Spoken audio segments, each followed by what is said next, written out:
y'all. Welcome to my YouTube channel called Wind Down with Ren, and we are here for biblical stories. So I'm super excited about this story. It's actually coming from 2 Samuel chapter 20, and it's the story about the wise woman. She basically saved her entire city or town. They probably call them towns then and not cities. So yeah, she saved the town. So let me just jump right into that. So the chapter opens up with a guy named Sheba. Hopefully, I'm not messing up his name, butchering his name. He basically revolted against King David and was telling people, like, I'm not for David, I'm not with him or whatever. So David, being the king that he was like, I got to put a stop to this. Like, I can't let this guy get out. I'm not sure what he's capable of doing, or if he's gonna try to kill my man or try to overthrow me or something like that. So David kind of like flexed his power and was like, okay, he told his commander in chief, okay, you need to go kill this man. And so they went to go find him. But before they went to go find him, they actually had an encounter with another guy. But as they went to go find him, they came to the town where he was located. And Joab was like surrounding the town with the soldiers or whatever, because they were looking for him, like ready to kill him, to kill Sheba because of what he said about the revolt about David. And there was a little wise old lady in the town that pretty much saved the city. So she heard Joab was on the other side of the wall and was hearing like they were about to attack her city.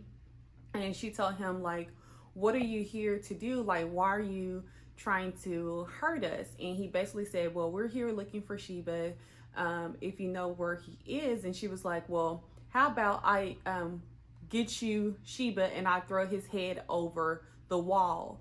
And if I do that for you, will you leave us alone? Like, leave my city alone? So Joab agreed to that. The little wise lady, she went back to the city and she told the other people in the city, like, hey, basically, if we get this guy's head and throw it over the wall, they'll leave us alone and they won't hurt the city. So the city stood behind this little old wise lady. They killed the guy, threw his head over the wall, and Joab was good. He didn't come out after the city. The reason why I chose this story was because I had never heard about this story in the Bible. And then reading about somebody's head being thrown over the wall, I was just like, OMG, like, that's crazy. Like, you don't think that actually happens. And just to know that women, like, we're just wise, like, just so wise and crafty in the things that we do. Like, she was able to save her entire city just because she was able to think of a strategy to keep them out but still provide them what they needed.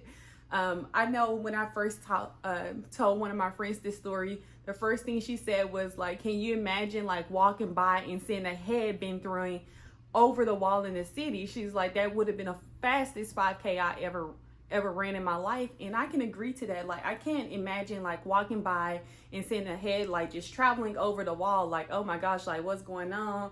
Like, what's happening? Like, are they about to throw a couple of bodies or what? So that story stood out to me just because it was unique in its nature, and it was something that I had never read about before. And that's pretty much it for the story time on Thursdays. I will see you guys next month. The next story will be about Esther. I'm still open to topics, so if you have any topics that you want me to talk about, or any biblical stories, just comment below or send me a message and I'll be happy to get them posted for you. And until then, have a good day, be safe, and see you soon.